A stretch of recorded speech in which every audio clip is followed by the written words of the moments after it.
الحمدللہ وحدہ والصلاۃ والسلام علی من لا نبی بعد اما بعد۔ اسلامی بھائیوں، قرآن کریم جو اللہ رب العالمین کی مقدس کتاب ہے، اس کی تلاوت کرنی چاہیے اور تلاوت کے ذریعے سے اللہ رب العالمین کی عبادت اور بندگی کرنی چاہیے۔ اگر انسان سلاست اور مہارت سے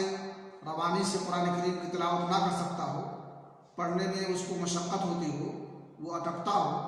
اور کوشش کرتا ہو پڑھنے کی، تو اس کو ڈبل اجر ملے گا اور دگنا اجر ملے گا، ایک پڑھنے کا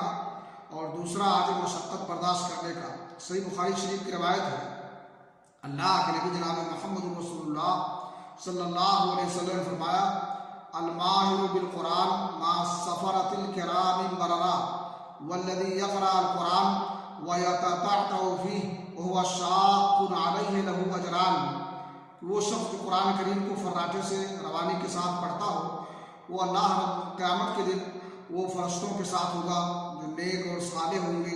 اور وہ شخص جو قرآن کریم کو اٹک اٹک پڑھتا ہو، وہ اس پر مشکل ہو اور دشوار ہو تو اس کو ڈبل اجر ملے گا۔ اللہ رب العالمین ہمیں توفیق بخشے کہ ہم قرآن کریم کی تلاوت کریں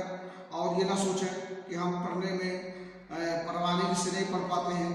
اٹکتے ہیں، مشکل گزرتا ہے۔ اگر اس مشقت کو ہم برداشت کریں گے اور تلاوت کریں گے تو اللہ رب العالمین ہمیں دگنا اجر سے نوازے گا۔